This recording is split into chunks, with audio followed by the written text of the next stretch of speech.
para poder resolver preguntas que no fueran directamente del tema del día de hoy y que tienen muchas veces dudas sobre los tratamientos o sobre algún paciente en particular. Habíamos quedado de tomar 10 minutos regresando del receso para resolver preguntas. Así que, por favor, hagan las preguntas que tengan ahorita, si quieren preguntar por algún tratamiento que no sea de este tema en particular o alguna pregunta, bueno, pues vamos a esperar sus preguntas, ya sea que utilicen el chat o que pidan el micrófono para hacer sus preguntas. Queremos preguntas. Tenemos aquí en el chat a una persona de Bolivia, un médico, que nos pregunta acerca del vitiligo. Dice, tengo una consulta. Para realizar tratamiento para el vitiligo quisiera que me ayudara. ¿Cómo tengo que realizarlo? Gracias. Bueno, la pregunta es muy interesante. El vitiligo está relacionado o se ha relacionado en muchos de los casos con estados de tensión nerviosa. Nosotros hemos podido a veces revertir, aunque muy poco, este mal. Sin embargo, sí se puede frenar. Y lo que tenemos aquí que manejar con el paciente son dos etapas. En la primera etapa, nuestra recomendación es dar minerales, magnesio, zinc, potasio, en una dosis dependiendo del paciente, ¿no? Pero si es hipertenso, sabemos que le tenemos que bajar un poco la dosis. Pero la dosis media de los minerales es de 20 mililitros por día en ayunas.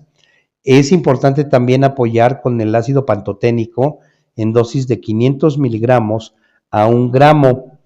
Podemos dar también aquí el complejo B50 para este padecimiento.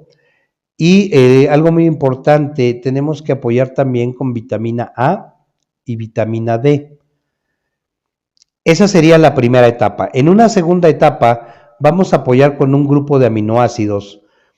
Aquí sí no es recomendable dar los 22 aminoácidos juntos, sino que podríamos empezar con la arginina, la metionina, principalmente estos dos, y posteriormente ir agregando el triptofano. Estos tres aminoácidos en conjunto nos van a permitir regular la parte de las proteínas y de la falta de proteínas que se presenta en este padecimiento, dado lo complejo de la molécula de la melanina. Es una molécula muy grande.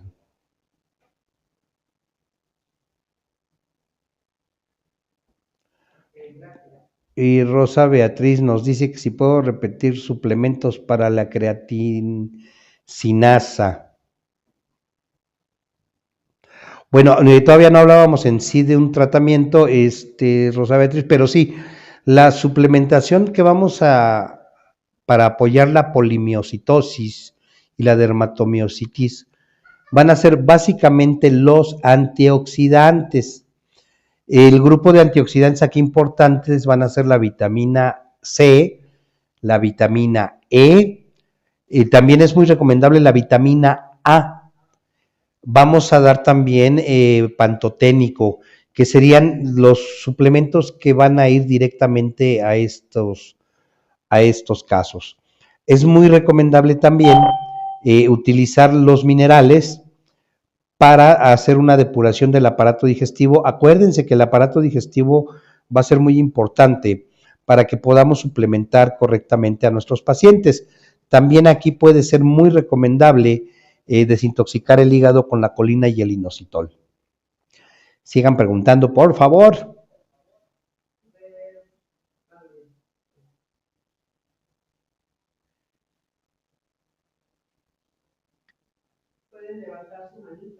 Pueden levantar su manita dándole clic en donde está la manita para que les abra el micrófono y hagan su pregunta directamente al aire.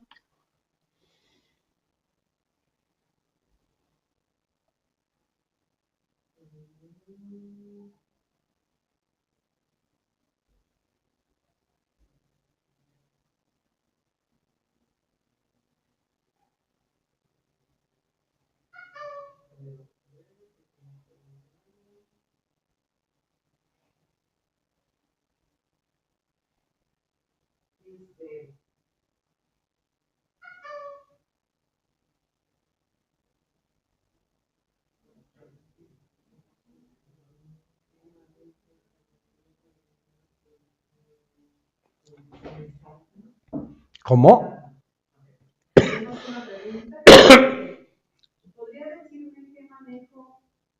Para eliminar el melasma.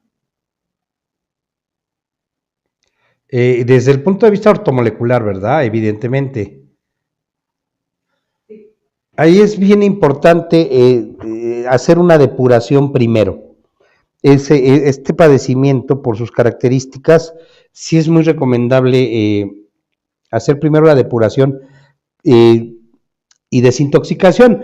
Sabemos, o bueno, si no, ahorita se los comentamos con mucho gusto, la depuración va a ser con minerales, va a ser con colina inositol, va a ser también con complejo B50 y con ácido pantoténico principalmente y vitamina C en dosis ortomoleculares. En el caso de los minerales, estamos recomendando 20 mililitros. En el caso del complejo B50, estamos recomendando 2 tabletas o una de complejo B100. Colina inositol estamos recomendando incluso hasta 2 tabletas con cada comida. Vitamina C, aquí, bueno, ya lo hemos manejado mucho con el doctor Borroto, eh, pero el manejo desintoxicativo puede ser con 3 a 5 gramos de vitamina C. Posteriormente, aquí tendríamos que reforzar con los antioxidantes. Vitamina A, vitamina C, otra vez, vitamina E, y muy particular aquí los ácidos grasos esenciales del tipo del omega 3 van a ser sumamente importantes. Y aquí la recomendación es que el particular, el omega 3, lo vamos a dar 2 tabletas, pero vamos a dar una en la mañana y una en la tarde. Aquí sí hay que separarlas. Normalmente los ácidos grasos esenciales, por sus características anfipáticas, podemos darlos juntos, pero en particular en esta pregunta sí está la recomendación de dar una tableta en la mañana y otra en la tarde. Más preguntas, si tienen más preguntas, o utilicen el chat yo lo tengo aquí a la vista.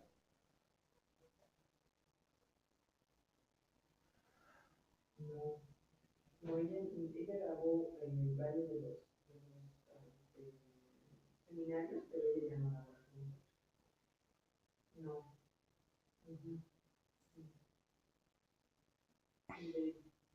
Ajá. Sí, no, ahorita tenemos el doctor Carlos Borroso, que es el cubano, y el doctor Carlos Menos, Si tienen alguna otra pregunta, adelante, porque se van a pasar los 10 minutos. Y, muy bien, Elsa Margarita nos dice, nos pregunta, en una persona diabética, refiere haberse rascado las pantorrillas y posteriormente le aparecieron unas lesiones como moretones. ¿Se pudiera pensar en una trombocitopenia autoinmune? Elsa Margarita, es muy difícil decirlo así sin ver la lesión, pero vamos a basarnos en datos estadísticos. Lo más común en el caso de un diabético cuando ocurre esto se debe a la fragilidad capilar provocada por la desnutrición que tiene la persona diabética, aun y cuando esté tomando un tratamiento. Y posiblemente tendríamos que preguntarle a este paciente, Margarita, si le puedes preguntar, si lo tienes en tratamiento y se le está dando vitamina C, pues entonces podríamos inclinarnos por la trombocitopenia. Si no, pues lo más seguro es que sea una deficiencia de vitamina C y vitamina A, que se agudizan estas deficiencias mucho en el diabético, se hacen muy evidentes.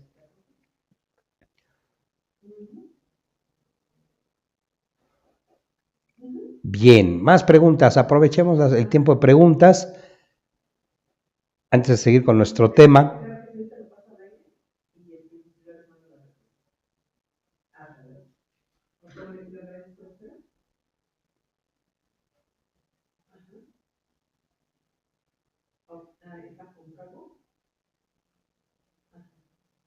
Sí. Muy bien. Vamos a esperar unos minutitos. Nos preguntan de la enfermedad ELA, si se puede tratar, se puede tratar ortomolecularmente la enfermedad ELA. ¿ELA? Sí, sí se puede. Esta enfermedad es un tanto rara y es una enfermedad compleja, pero más que lograr una curación, en el caso de esta enfermedad llamada ELA, lo que vamos a lograr ahí es estabilizar al paciente. Aquí lo recomendable va a ser tratarlos primero, sí, muy recomendable desintoxicar el organismo primero y basar mucho el tratamiento en la vitamina A y C, más que nada, y apoyar con algunos de los aminoácidos. Aquí sí podríamos utilizar los 22 aminoácidos que vienen en la presentación que tenemos aquí en ortomolecular. No hay datos de que se logre una curación total y pues yo les hago la invitación a que no ofrezcamos curaciones así porque son difíciles.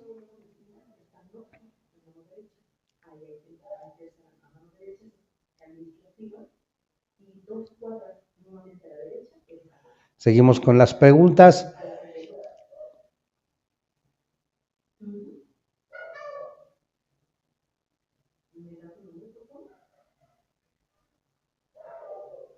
Muy bien, parece que ya no hay más preguntas.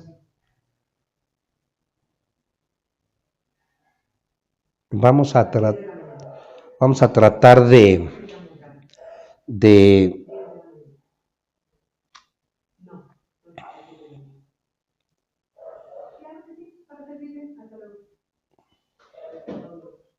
ya no hay más preguntas, ¿verdad, Rosy?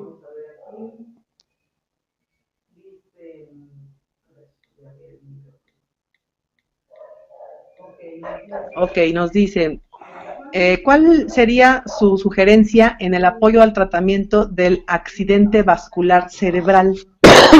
Bueno, hemos tratado con cierto éxito a algunos pacientes que ya presentaron el famoso accidente vascular cerebral y pues algunas de las cosas que son aquí muy importantes para los pacientes es, número uno, aquí el complejo B50 es posiblemente la herramienta más importante, dado que las propiedades que tiene el complejo B son básicamente el reforzamiento de la reconstrucción de las uniones entre las neuronas, y sabemos que cuando una neurona ha muerto,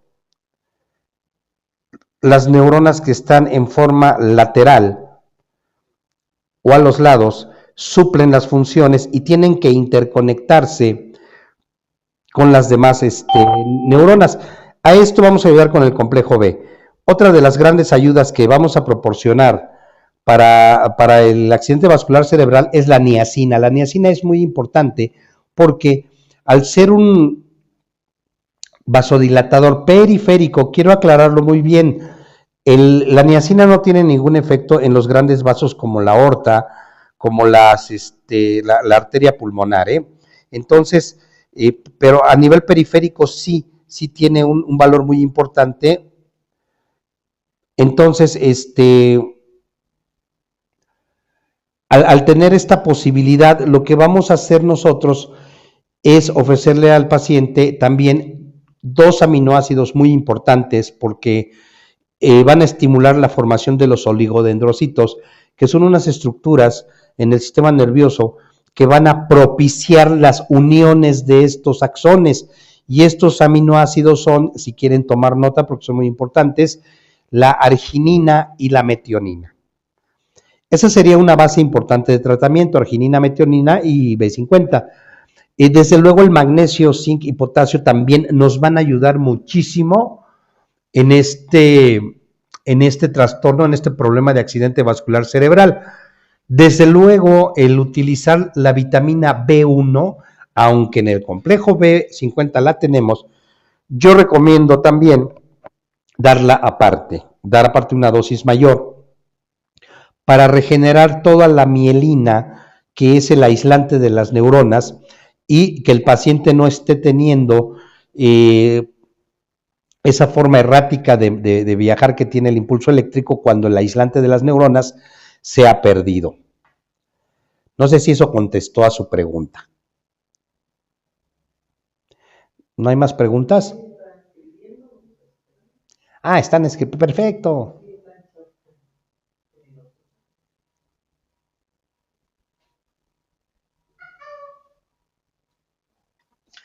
Ok, doctor, nos dice, ¿en qué caso está indicado la dosis del B100?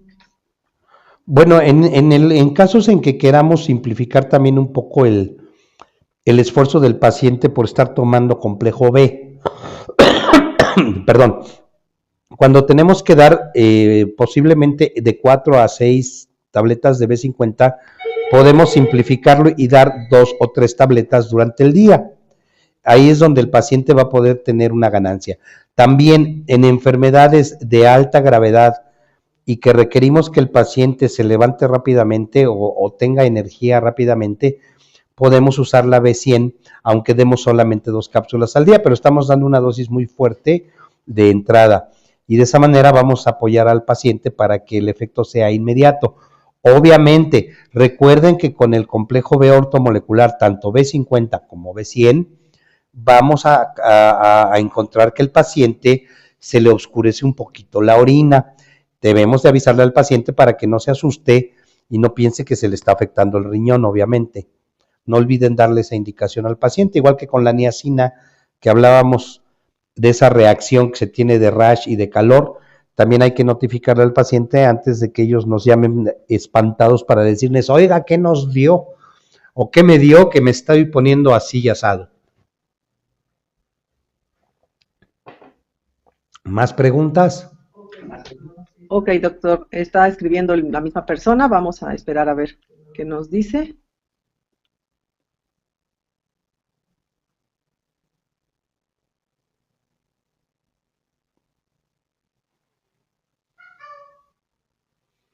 Yes.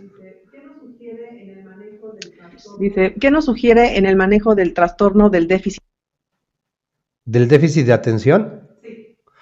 Bueno, aquí en el déficit de atención es bien importante, primero, si el paciente está tratado con Ritadil o con alguna droga de tipo psiquiátrico, la responsabilidad sobre esa droga recae en el neurólogo, no en nosotros. El apoyo nutricional que podemos dar y que debemos dar y que es muy importante, bueno, tenemos ahí como una herramienta importantísima la B1, debemos dar omega 3, podemos dar inclusive glicina, este aminoácido ayuda mucho a relajar, podemos dar triptofano, que está muy asociado al déficit de atención, la deficiencia de triptofano, y algo bien importante que debemos citar aquí es que también les podemos en una segunda fase dar ya la B50 y el calcio. Calcio aquí es muy importante porque acuérdense que es el calcio el que abre los canales para que pase el impulso eléctrico por las dendritas en el sistema nervioso central y periférico. Entonces, ese sería el apoyo nutricional que tenemos que dar. Y bueno, también está recomendada, de acuerdo con la literatura, la lecitina de soya para apoyar en el déficit de atención. Yes. Parece que ya no hay más preguntas, ¿verdad?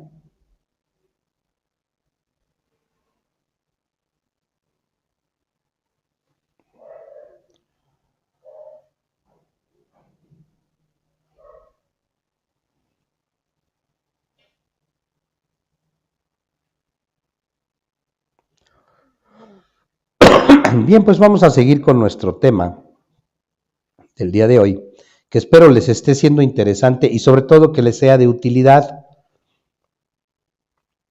porque, bueno, tenemos que estar a veces nadando contra corriente, quienes son médicos lo sabemos también, no nos salvamos, quienes son terapeutas y manejan medicinas alternativas, los médicos homeópatas, todo eso también, Muchas de las veces nadamos contra corriente porque llegan los pacientes ya muy, con muchos tratamientos, después de visitar a muchos médicos, y entonces, pues vamos contra la corriente y contra reloj prácticamente, por así decirlo. Entonces, espero que estos temas nos sean útiles en cuanto a la aplicación que le podemos dar en nuestra práctica. Bueno, la gasometría, que ya habíamos platicado un poco de esta. ¿Mandé? Ay, a ver.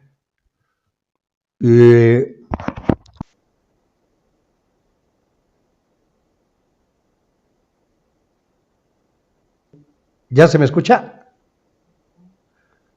A ver, es que sí, sí se mueve aquí, sí se está moviendo. Ah, y Cecilia Rentería, perdón, está poniendo aquí algo, vamos a leerlo. ¿Pero sí me oyen?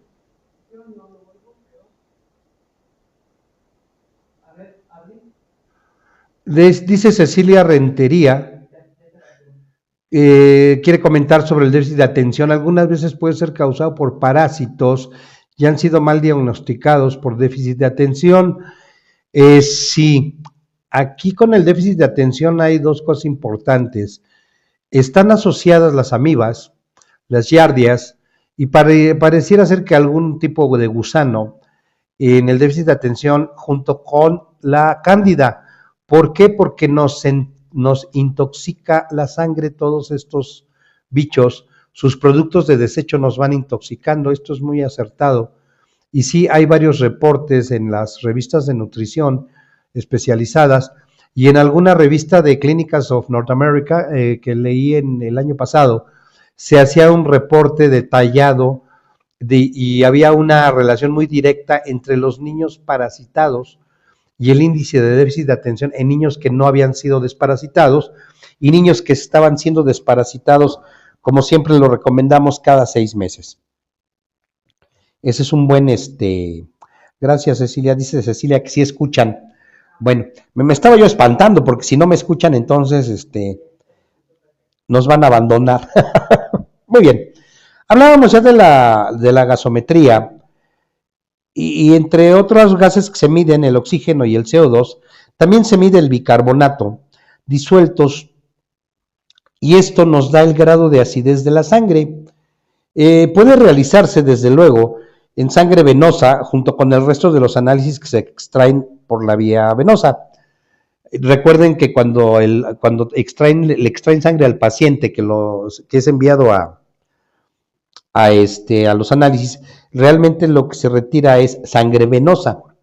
Sin embargo, puede también hacerse un retiro de sangre arterial, aunque requiere una punción en una arteria, generalmente de la muñeca, que resulta más dolorosa que una punción venosa, además de requerir, y esto déjenme decírselos y señalárselos claramente, además de que requiere de una mayor habilidad por parte de la persona que toma la muestra.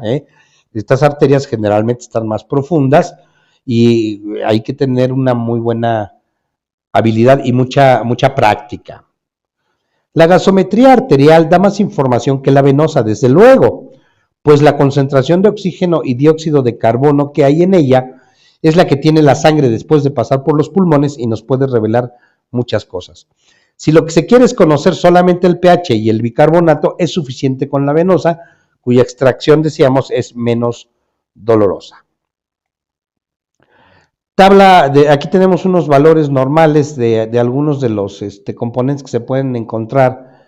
El CO2, por ejemplo, los carbamínicos, el CO2 en bicarbonato, el CO2 disuelto, el óxido fosfórico y los valores que nos pueden dar. Esto nos va a indicar, entre otras cosas, nos puede ayudar a encontrar cómo se está haciendo el intercambio gaseoso a nivel pulmonar, si este intercambio gaseoso está ocurriendo en forma adecuada o si está habiendo algún problema con algún compuesto gaseoso. Esto desde luego nos puede llevar a diagnósticos muy interesantes en cuanto a la función pulmonar y desde luego a descartar algún problema de tipo respiratorio en los pacientes. Hay una serie de pruebas, y esto quiero comentárselos, hay una serie de pruebas que ya hemos mencionado en cuanto a la sangre, y ahorita las quiero mencionar porque vamos a hablar de lo que se conoce en forma de grupo como pruebas de funcionamiento hepático. A veces nos dice el médico, ya sea el internista, ya sea el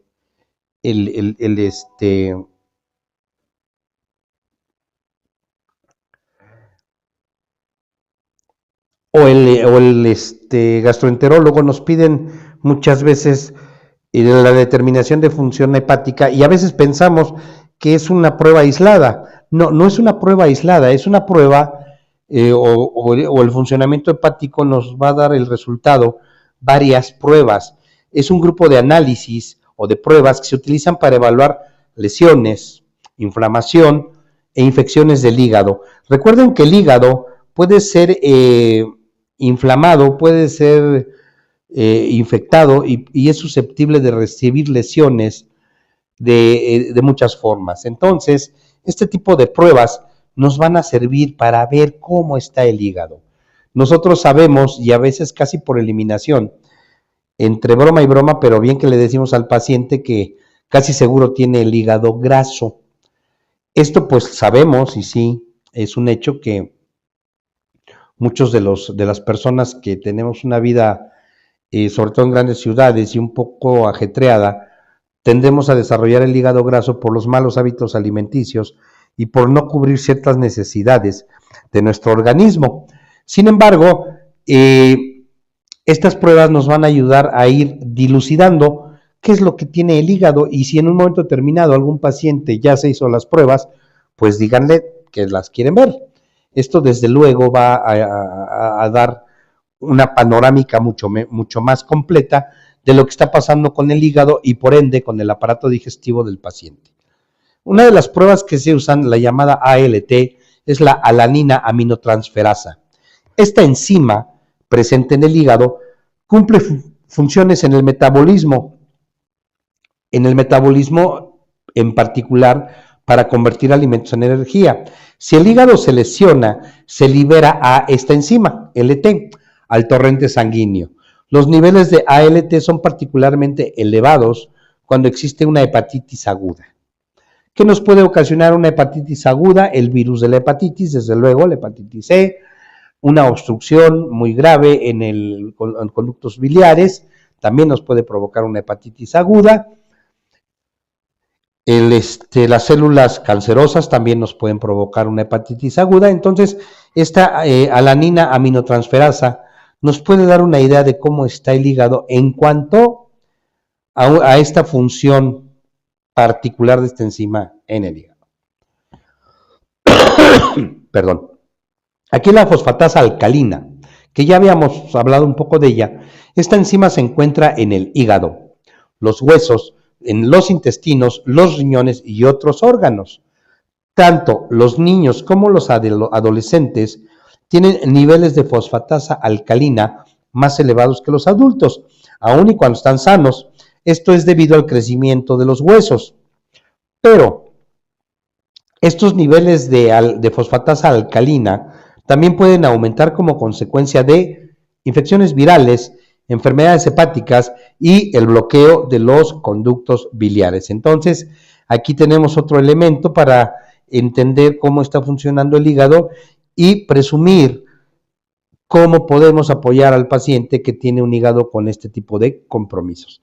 Hablábamos de la hepatitis C, la hepatitis A, la hepatitis B, que son infecciones virales, y esta fosfatasa alcalina nos puede ayudar a detectar infecciones virales. Desde luego, estas infecciones virales pueden estar vinculadas también a algún otro órgano.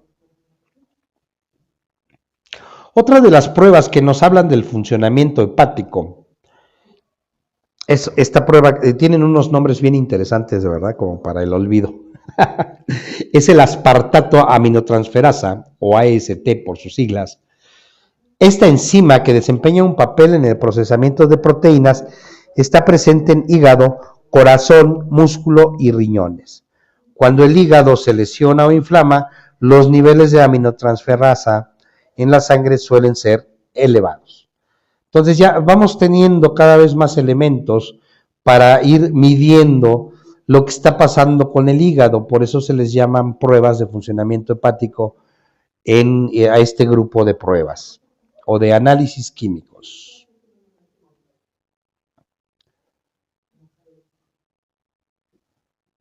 Ok, no sé si tengan alguna pregunta.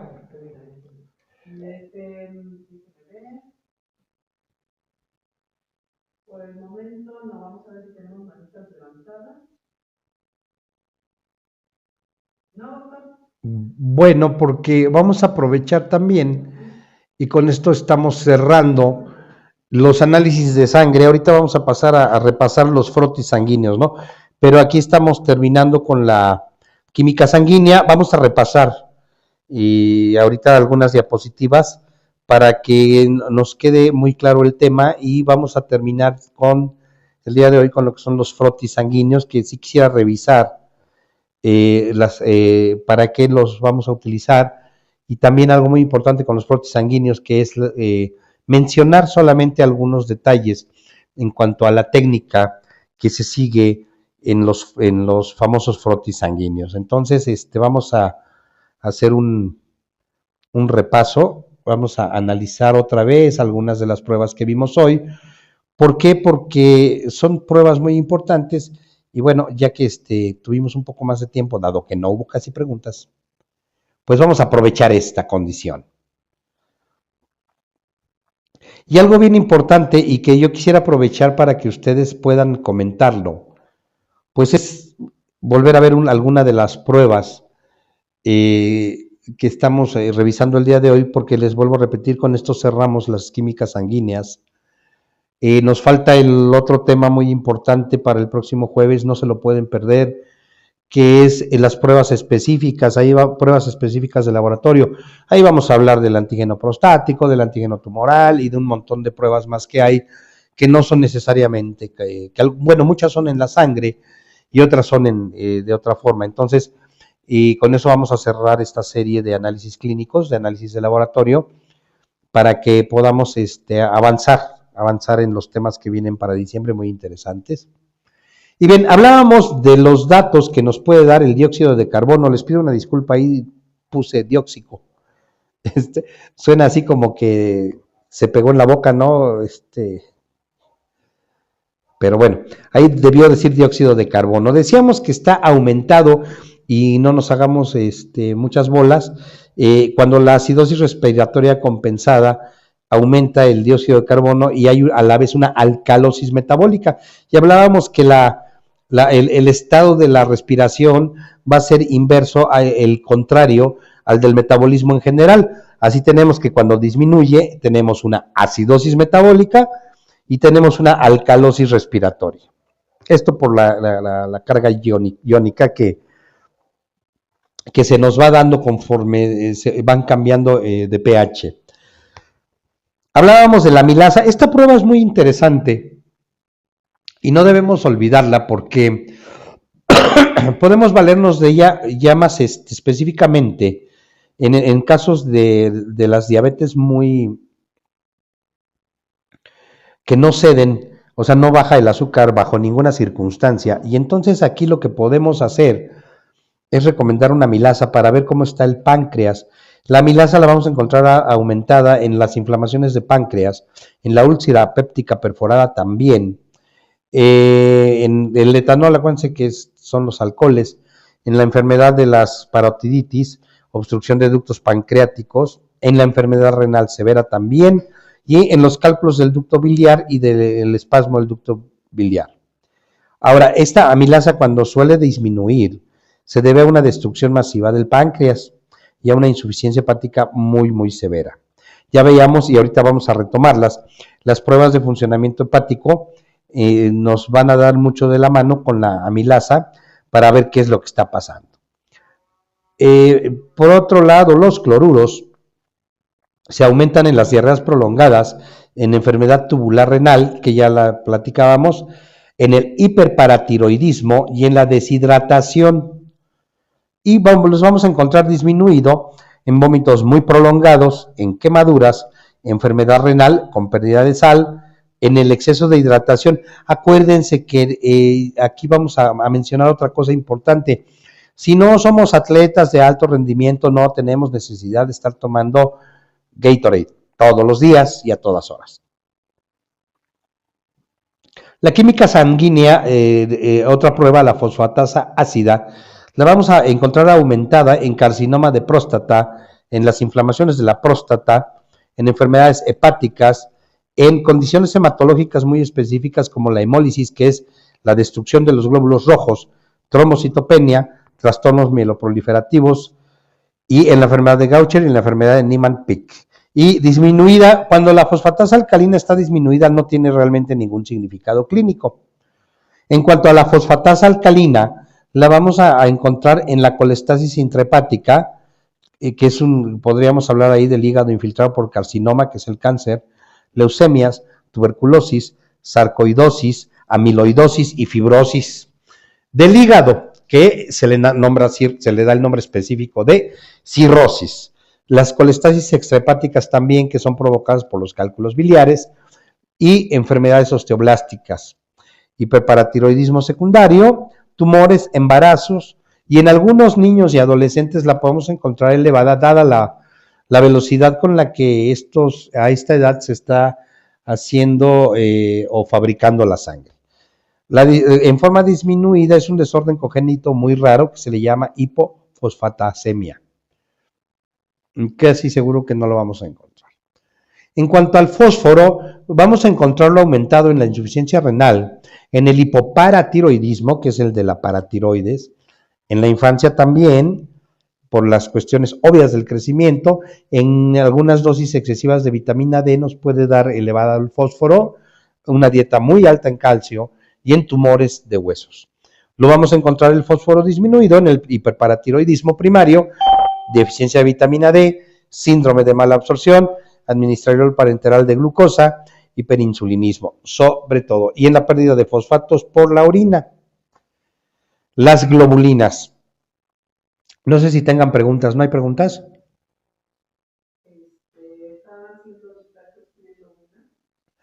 A ver, que venga de una vez. Madre Santísima de Guadalupe.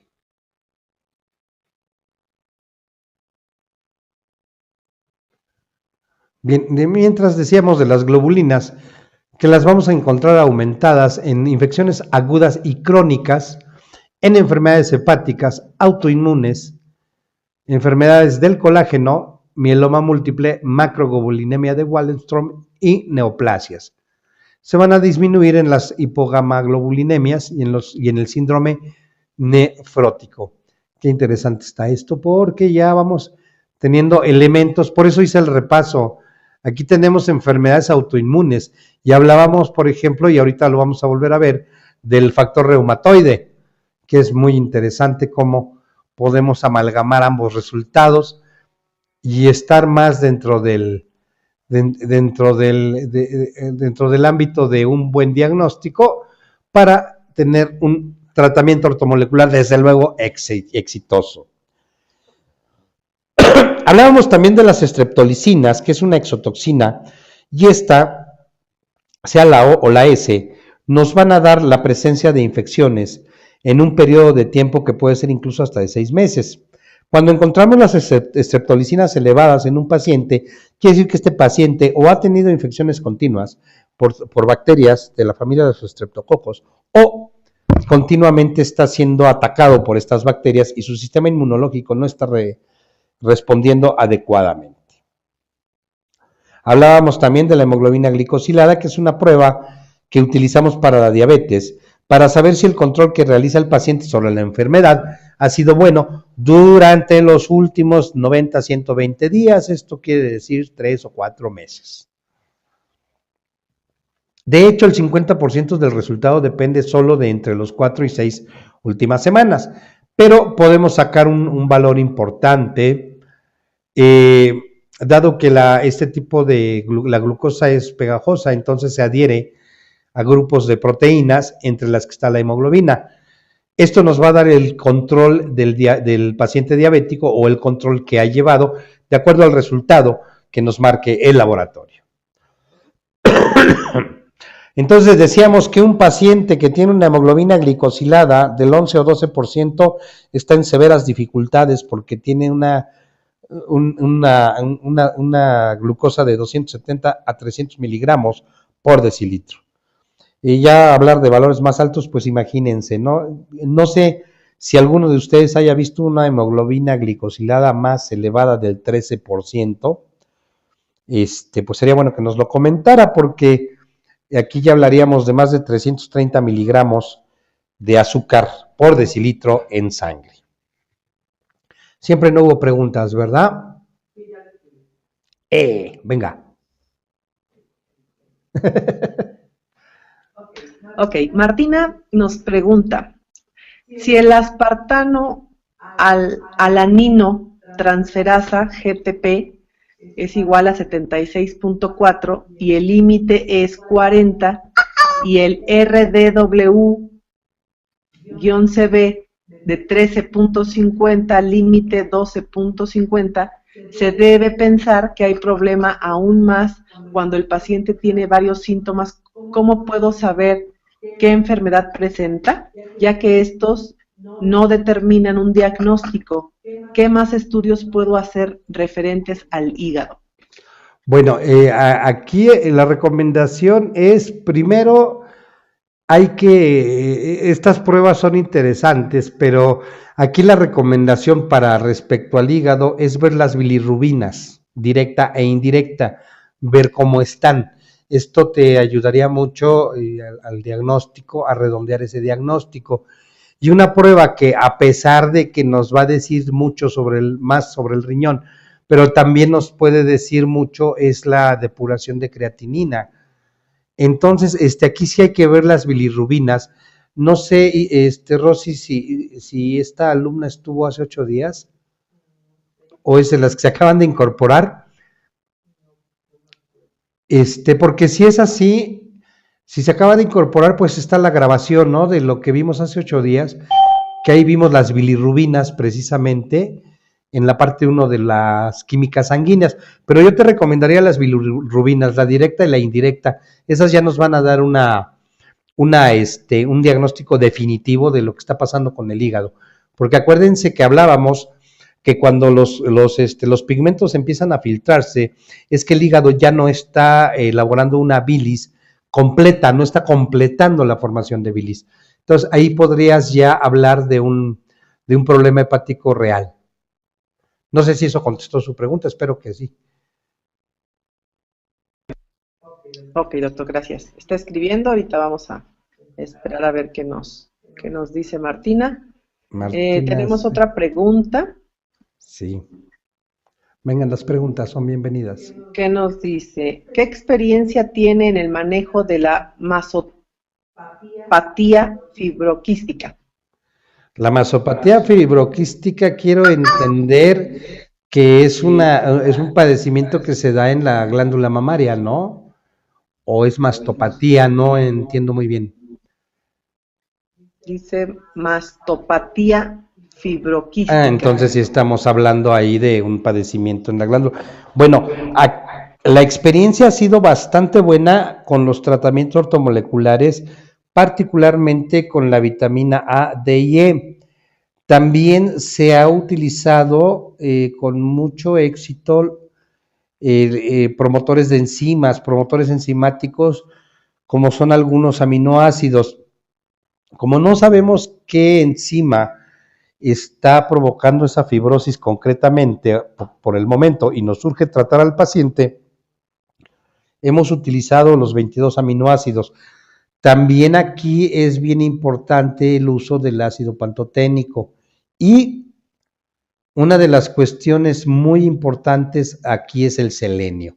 ¿Por qué el selenio? Porque el selenio, al ser un anticancerígeno tan importante, nos va a ayudar a eliminar esas porque finalmente son hiperplasias, aunque son fibrosis quísticas, son crecimientos, entonces eso es lo que nos va a ayudar el selenio.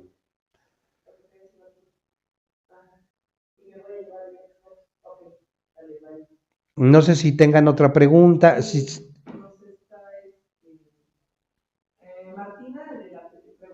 Martina, de la pregunta anterior, nos dice que la bilirrubina total es de 6.3 y la Ajá. bilirrubina directa es de 0.13 y la indirecta en 0.2. Ajá. Ok. Parece que sí hay ahí un problemita con el hígado, aunque no está ya tan manifestado, pero Martina, es el momento de darle colina inositol a ese paciente. Ok, nos dice, según estas salen normales, pero hay un cuadro severo de síntomas como cansancio extremo, enfermedades respiratorias frecuentes, colesterol y triglicéridos altos, Sí, sí. aumento de peso, ansiedad, tiroides alterada, aunque no en forma directa. Debe haber una forma de saber qué problema hay porque los médicos no lo ven. Uh-huh. Sí, ahí yo me inclinaría, y de hecho por lo que me estás reportando, mi diagnóstico sería que ahí tenemos ya un hígado graso, ¿eh? Y el hígado graso ya se está manifestando ahí por los resultados y sobre todo por los triglicéridos y el colesterol. Y una de las características de los síntomas del hígado graso es el cansancio. Entonces es el momento para que, Martina, empieces una terapia de desintoxicación y manejemos la colina y el inositol sobre todo, que son lipotrópicos, son unas vitaminas que nos van a ayudar a recuperar espacios perdidos por el hígado graso. En el hígado graso se pierde espacio en las células hepáticas y entonces los procesos metabólicos empiezan a detenerse al grado que podemos, el hígado graso sí degenera en cirrosis, cómo no. Ricardo Guerrero nos pregunta, en el tratamiento de la artritis nos decían que la vitamina C se da en dosis de 100 gramos. Rosy, ¿esto dónde se dijo? Ricardo nos pregunta, en el tratamiento de la artritis nos decían que la vitamina C se da en dosis de 100 gramos.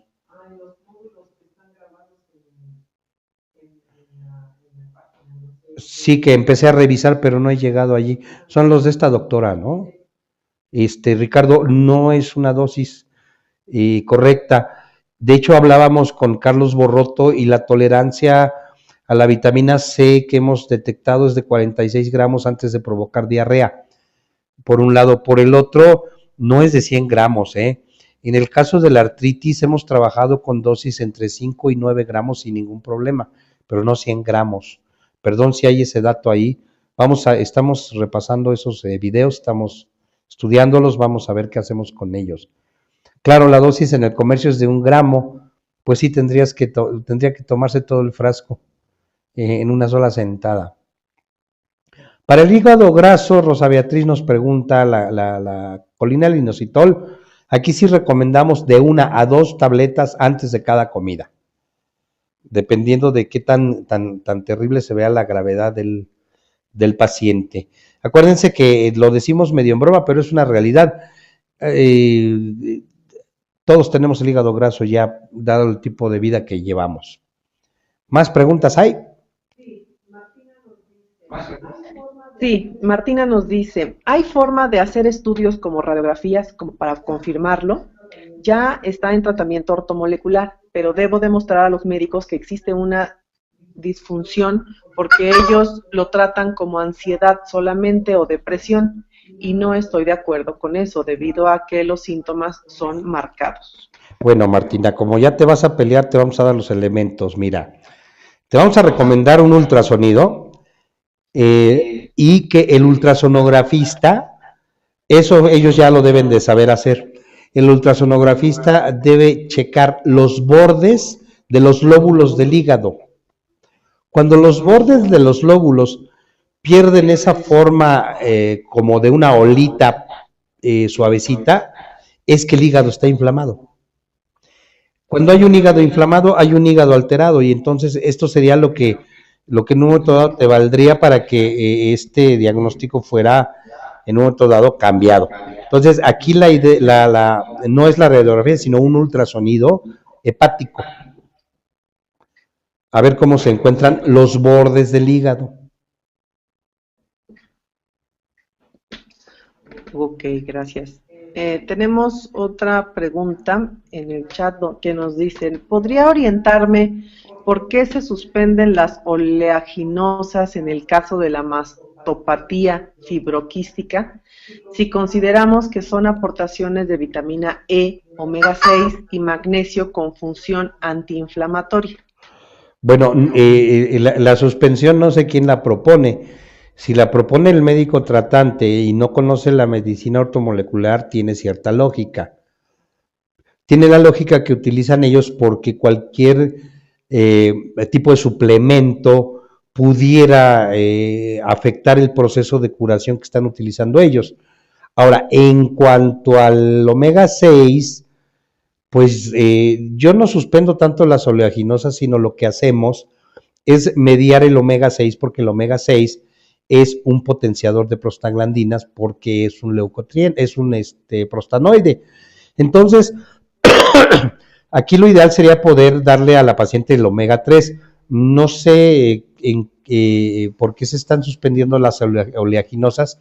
Quiero pensar que es porque es un tratamiento alopático en donde las medicinas son las que van a dar todo el tratamiento y el médico pues no quiere arriesgarse a ningún tipo de interferencia dentro del tratamiento.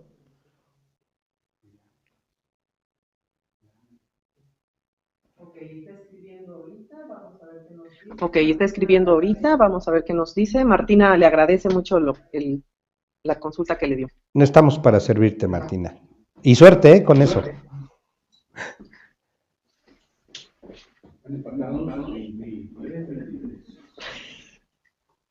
No lo creo.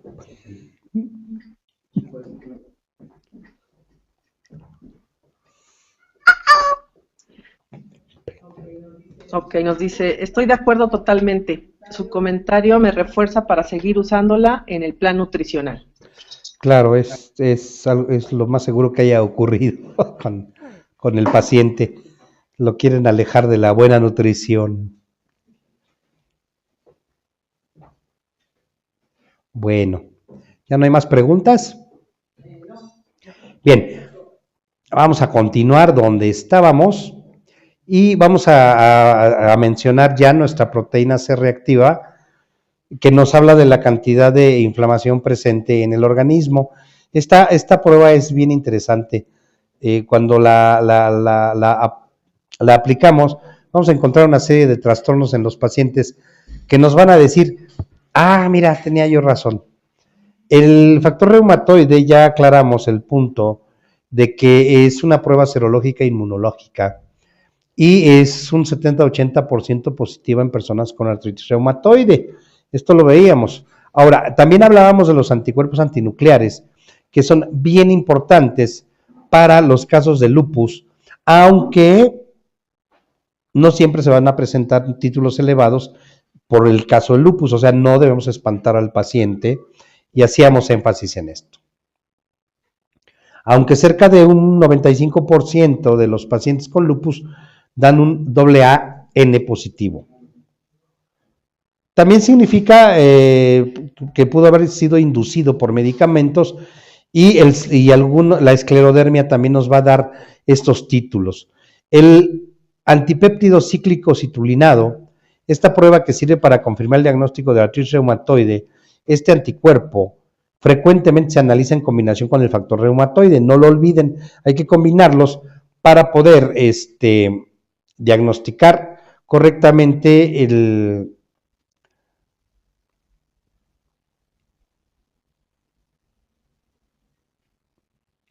la artritis reumatoide. Hablábamos de la alanina aminotransferasa también, que esta enzima son las pruebas de funcionamiento hepático. También hablamos de la fosfatasa alcalina, que también es una prueba sumamente importante. La aspartato aminotransferasa. Y bueno, llegando al punto déjenme comentar dos cosas importantes. El último tema de sangre que vamos a ver es este de los frotis sanguíneos. Y yo quisiera hacer énfasis en dos cosas. La primera, la técnica para tomar la sangre tiene que ser la correcta para evitar contaminar la sangre, porque los frotis sanguíneos y este tipo de pruebas en laboratorio que se utilizan tienen que ver con la aparición de glóbulos blancos, tienen que ver con sembrar bacterias y exponerlas a diferentes antibióticos, que es el antibiograma que veíamos hace 8 días. Y muchas de las veces el mal manejo de la muestra, el mal manejo de la toma de la muestra, nos inducen a que haya resultados erróneos, falsos positivos, falsos negativos, etcétera, etcétera. Esto, pues, nos va a llevar a un diagnóstico que puede ser equivocado. Una vez que se toma y que se posiciona la gota de sangre en el portaobjetos, esta se va a esparcir, esa es la palabra, iba yo a decir embarrar, no, esparcir en el cubreobjetos con otro cubreobjetos y vamos a encontrar estas zonas conocidas como cabeza, cuerpo y cola. La zona ideal de observación va a estar entre la cola y el cuerpo y nos va a dar una vez ya hecha la tinción, nos va a dar una imagen muy parecida al microscopio a la que tenemos allá arriba, así de clara, así de nítida. También es muy importante que manejemos el tipo de técnica de sembrado para que el resultado sea el óptimo. Hay que taparse la boquita, hay que tener una lámpara de alcohol prendida. Si ustedes ven que el laboratorista no tiene estas mínimas medidas, seguramente su cultivo va a salir equivocado, va a salir la bacteria que el señor tiene en la boca o que tiene en las manos, no la que tomaron ustedes o la que tomó la enfermera de la muestra de la faringe del paciente o de la sangre del paciente. Esto es muy importante y quiero hacer énfasis en ello porque los métodos diagnósticos que hay para las pruebas de laboratorio son bastante precisos. Cuando hay errores, es un error en el manejo de la muestra, un error en el manejo de las técnicas de tinción, un error en el manejo de las técnicas de sembrado. Entonces, los invitamos a que tengan mucho cuidado y observen perfectamente bien o traten de enterarse qué laboratorio y cómo está manejando el laboratorio las muestras, cómo está manejando las técnicas de tinción y cómo está el laboratorio también manejando el tipo de siembra, ¿no? Ahí tenemos ya no en un dibujo, sino se toma la gota de sangre, se esparce en el portaobjetos y bueno, lo que es un frotis de sangre es un mecanismo científico que consiste en el extendido de una gota de sangre en la superficie de un portaobjeto, de un cubreobjetos, con el fin de analizarla posteriormente. Es más adecuado emplear sangre que aún no ha estado en contacto con el anticoagulante, pues este podría alterar los resultados. Es algo importante que deben ustedes tomar en cuenta. Algunos anticoagulantes tienden a deformar las células de la sangre. ¿Y de qué células hablamos? Pues miren, lo que tenemos ahí en la ilustración son, por ejemplo, los glóbulos rojos que no tienen núcleo. Y fíjense cómo los basófilos, monocitos, los eosinófilos, los polimorfonucleares y los linfocitos tienen formas caprichosas que una vez que se pone el anticoagulante pudiera haberse deformado y vamos a hacer un mal conteo y vamos a decir que hay más polinucleares o polimorfonucleares que eosinófilos, posiblemente por una mala técnica en la toma de la muestra y en la conservación de la sangre. Lo más recomendable es realizar el frotis con la sangre inmediatamente, a menos que no quedara. De los minerales, estamos recomendando 20 mililitros. En el caso del complejo B50 estamos recomendando 2 tabletas o una de complejo B100. Colina inositol estamos recomendando incluso hasta 2 tabletas con cada comida. Vitamina C, aquí, bueno, ya lo hemos manejado mucho con el doctor Borroto, pero el manejo desintoxicativo puede ser con 3 a 5 gramos de vitamina C. Posteriormente, aquí tendríamos que reforzar con los antioxidantes. Vitamina A, vitamina C, otra vez, vitamina E, y muy particular aquí los ácidos grasos esenciales del tipo del omega 3 van a ser sumamente importantes. Y aquí la recomendación es que el omega 3 lo vamos a dar 2 tabletas, pero vamos a dar una en la mañana y una en la tarde. Aquí sí hay que separarlas. Normalmente los ácidos grasos esenciales, por sus características anfipáticas, podemos darlos juntos, pero en particular en esta pregunta sí está la recomendación de dar una tableta en la mañana y otra en la tarde. Más preguntas, si tienen más preguntas, o utilicen el chat yo lo tengo aquí a la vista.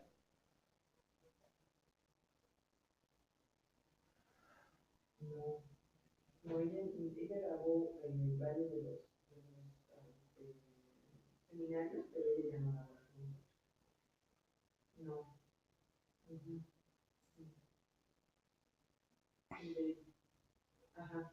Sí, no, ahorita tenemos el doctor Carlos Boroso, que es el doctor cubano, y el doctor Carlos Menos,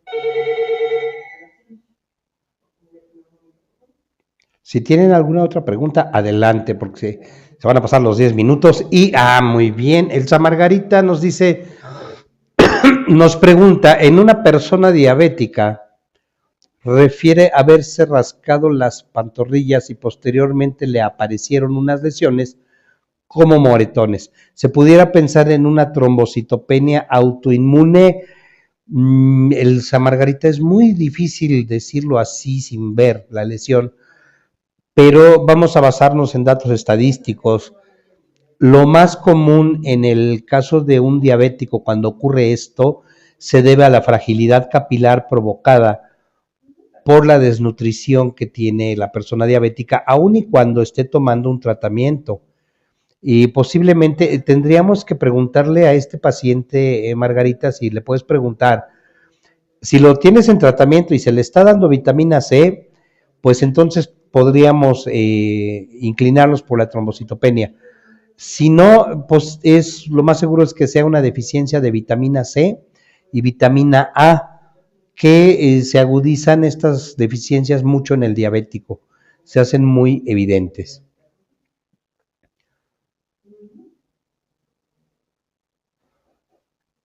Bien, más preguntas, aprovechemos el tiempo de preguntas antes de seguir con nuestro tema.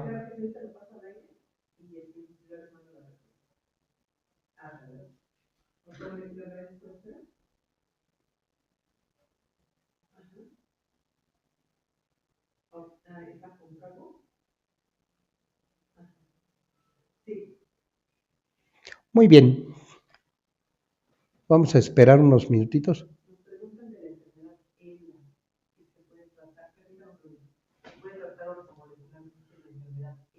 ¿ELA? Sí, sí se puede. Esta enfermedad es un tanto rara y es una enfermedad compleja, pero más que lograr una curación de a nuestros pacientes, también aquí puede ser muy recomendable desintoxicar el hígado con la colina y el inositol. Sigan preguntando, por favor.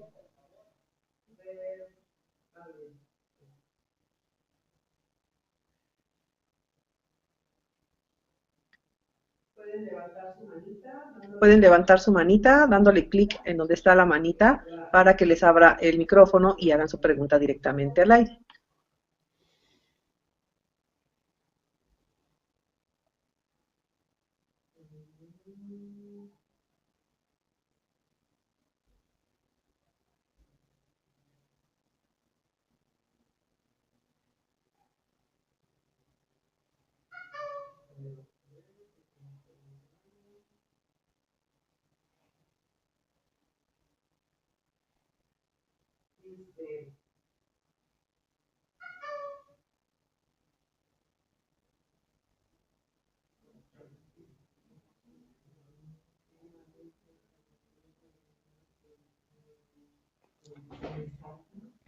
¿Cómo?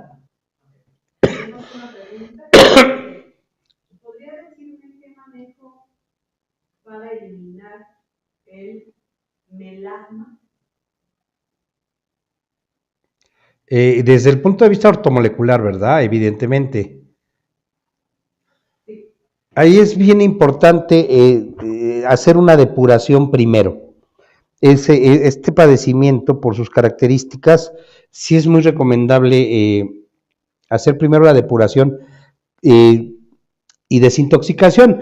Sabemos, o bueno, si no, ahorita se los comentamos con mucho gusto, la depuración va a ser con minerales, va a ser con colina inositol, va a ser también con complejo B50 y con ácido pantoténico principalmente y vitamina C en dosis ortomoleculares.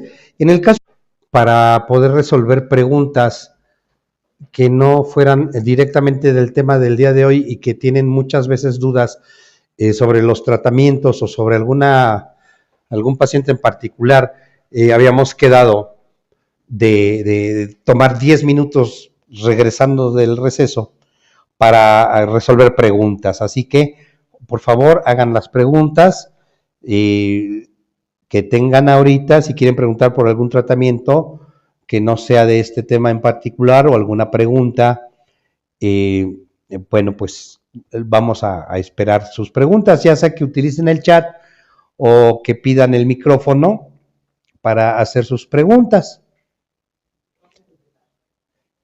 Queremos preguntas. Tenemos aquí en el chat a una persona de Bolivia, un médico, que nos pregunta acerca del vitiligo. Dice, tengo una consulta. Para realizar tratamiento para el vitiligo quisiera que me ayudara. ¿Cómo tengo que realizarlo? Gracias. Bueno, la pregunta es muy interesante.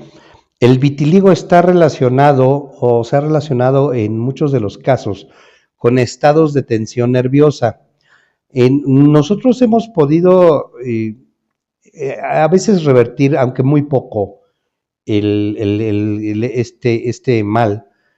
Sin embargo, sí se puede frenar. Y lo que tenemos aquí que manejar con el paciente son dos etapas. En la primera etapa, nuestra recomendación es dar minerales, magnesio, zinc, potasio, en una dosis dependiendo del paciente, ¿no? Pero si es hipertenso, sabemos que le tenemos que bajar un poco la dosis. Pero la dosis media de los minerales es de 20 mililitros por día en ayunas. Es importante también apoyar con el ácido pantoténico en dosis de 500 miligramos a 1 gramo.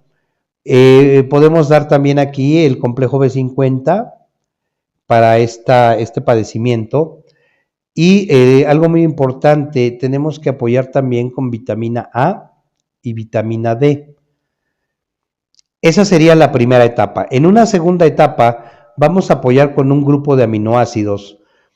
Aquí sí no es recomendable dar los 22 aminoácidos juntos, sino que podríamos empezar con la arginina, la metionina, principalmente estos dos, y posteriormente ir agregando el triptofano.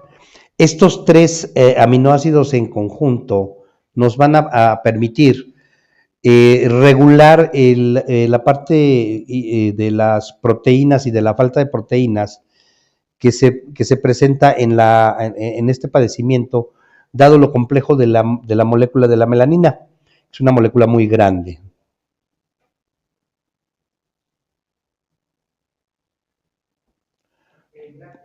Y Rosa Beatriz nos dice que si puedo repetir suplementos para la creatinasa.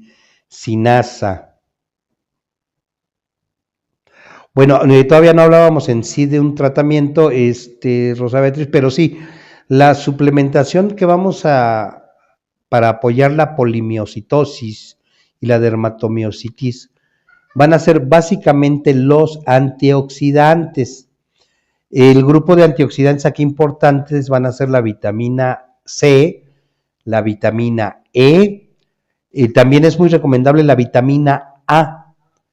Vamos a dar también pantoténico, que serían los suplementos que van a ir directamente a estos casos. Es muy recomendable también utilizar los minerales para hacer una depuración del aparato digestivo. Acuérdense que el aparato digestivo va a ser muy importante para que podamos suplementar correctamente